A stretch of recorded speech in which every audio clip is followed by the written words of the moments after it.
নেত্রকোনায় dealer পর্যায়ে gas cylinder বিক্রি বন্ধ থাকলেও খুচরা দোকান থেকে সাময়িক চাহিদা মেটাতে পারছেন ভোক্তারা। দ্রুত সমস্যা নিরসনের আশা তাদের। বিস্তারিত জানাতে নেত্রকোনা থেকে যুক্ত হচ্ছেন প্রতিনিধি শামীম আহমেদ। শামীম আহমেদ, অনেক জায়গায় তো আমরা শুনেছি যে গ্রাহকদের অনেক রকমের ভোগান্তি হচ্ছে, এখানে কিছুটা ভালো সংবাদ যে তারা খুচরা পর্যায়ে হলেও তারা পাচ্ছেন। সামগ্রিকভাবে সেখানে আসলে কি অবস্থা দেখছেন সংকটের?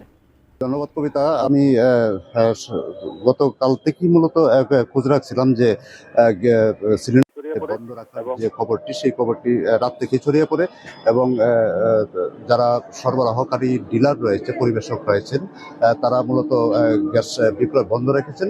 তবে আমি বিভিন্ন স্থানে খোঁজ নিয়ে দেখতে পারলাম, জানতে পারলাম যে যারা এরই মধ্যে সংকটে পড়ে গেছেন, যারা যাদের গ্যাস শেষ হয়ে গেছে, তারা মূলত পরিবেশক পর্যায় থেকে না পেলেও তারা খুচরা বিক্রেতা যারা রয়েছেন তাদের কাছ থেকে আপাতত সাময়িক সমস্যা তারা সমাধান করতে পারছেন। তবে তারা প্রত্যাশা করছেন যে খুব দ্রুত এই সমস্যাটির সমাধান হবে। যদি এই সমস্যাটির সমাধান না হয় তাহলে এই জ্বালানি সংকটের যে ব্যাপারটি, সেটি আসলে অনেক পরিবারই একটি মারাত্মক সমস্যার সৃষ্টি করবেন বলে বক্তারা জানাচ্ছেন।